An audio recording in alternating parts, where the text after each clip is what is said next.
In fact, in terms of the survivors, it's not just those who are buried under the mud. There are many who are stranded. Yeah. So we need to ensure that the collateral, damages are limited.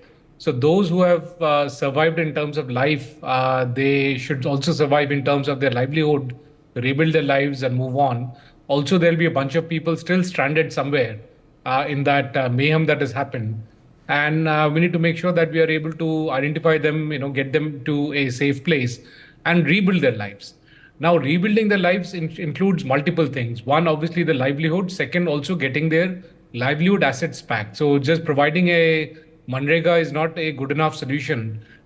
These are people who are involved in tourism. These are people who are involved in livestock, in agriculture, and so on and so forth. So we need to get their implements back. Now, unfortunately, what happens in these circumstances is that even if the government gives a remuneration based on the loss that has happened, it is very difficult to ascertain the loss. So how many chickens have been lost, how much of farm has been lost, how many cattle has been lost, since there is no initial registry.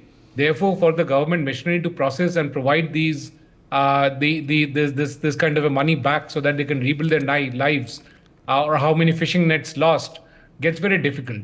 And therefore, other mechanisms has to be thought out and thought out a priori before these disasters happen. We also had the National Disaster Management Authority created, I think, about 25 years back or 20 years back, soon after many of these calamities happened, including the Bhuj earthquake that you mentioned. But I think their role needs to be expanded. They seem to be focused on simply providing perhaps a soldier-like ability to get in and maybe fix the bridges and so on. Okay. But the entire cycle of getting the survivors out and providing them with a livelihood, taking care of their mental health, psychological health, physical health, ensuring there is no outbreak of cholera and other kinds of diseases. All of that should be part of the NDMA's expanded responsibility. Okay. And I did not see NDMA in action in this particular mayhem that happened. Frankly, very limited in spite of all the digital India that we have done and in spite of all the history of 75 years of getting census and statistics and so on and so forth. When it comes down to brass tacks and actionable information, it still stays very low. For example, we still don't know how many people were living in Wayanad for that matter.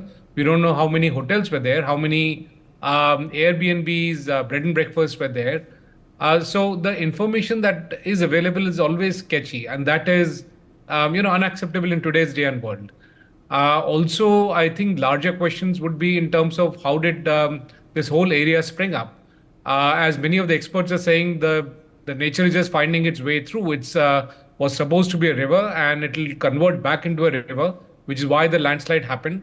And if you look at the satellite pictures and the aerial pictures, it does look like a river. And the amount of earth that has got washed out, and you mentioned it's about 4-story high, 40 feet in that sense. That's an enormous amount of earth that has been moved out. So how did we allow such a large calamity to build up over a period of time? This did not happen overnight. So there are, a lot of in-depth questions that come out, and it's getting replicated across not just, Wayanad, but also the hilly areas. In fact, these questions first came out in the hilly areas and then in Kerala and other places. Okay. In fact, the force majeure clauses have been accentuated post-COVID. So, the clauses have now come in that cases like COVID and some such cases, including earthquake and so on and so forth, will not be covered under insurance. And now there are separate insurances which are coming in for such force majeure, including riots for that matter. And they're pretty expensive. So the question really is that should we have an Ayushman Bharat kind of an insurance for such cases? Because we need to be also mindful of the fact that if such cases come up for an insurance company, it'll bankrupt the insurance company, because at such large scale, they will not be able to fund it. And so they need to have reinsurers in the back end and so on and so forth. In spite of all the insurance, industry being there, these are very, very large losses. I mean, we could have easily lost much more than the losses that we had right now. So, the answer to your question really is that we don't have such insurances in the manner that we need it.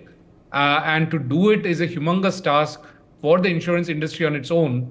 And therefore, the government and the insurance industry really has to get together to provide this insurance for those who have lost their houses, their lives, and so on. Okay. And it's going to be a long task to do that. What really is responsible tourism that's coming up. We have these mechanisms in Bhutan now. Increasingly, these mechanisms are coming up in European cities where the concept of responsible tourism is coming in, where you cannot have over tourism. Clearly, the over tourism is impacting not just the environment, but also the lives of those who are not involved in tourism in those areas, because there are tourists all over the place, peeping into their houses, peeping into their, the things that they hold dear to themselves, and invading their privacy. So there are ways and means to control how much of tourists come in. Those checks can be put at the airports. Those checks can be put in at the railway stations, and one can have that balance in place. Also, the number of boats that are allowed. Clearly, there is a license, and we need to be mindful of how many licenses we issue. Similarly, how many bread and breakfasts are allowed. When the Games happened in 2010, there was a licensing process for the bread and breakfast that was being set up at that point in time. Somehow in between, we forgot about all of this, and we have got B&Bs popping up all over the place, which are fueled by the online platforms. But there was licensing that was given so that, if there is a terrorist staying within the B&Bs, then that can be taken care of. That can be monitored.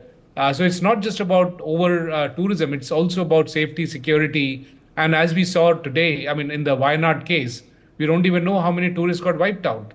So just to have a full visibility and a tactical visibility, if I can use the military parlance, it is important to have a check and balance and to have a register in whichever form of who all are existing in that place at any point in time, Yes. so that proper actions can be taken and we limit the amount of tourism that happens in an ecologically sensitive area.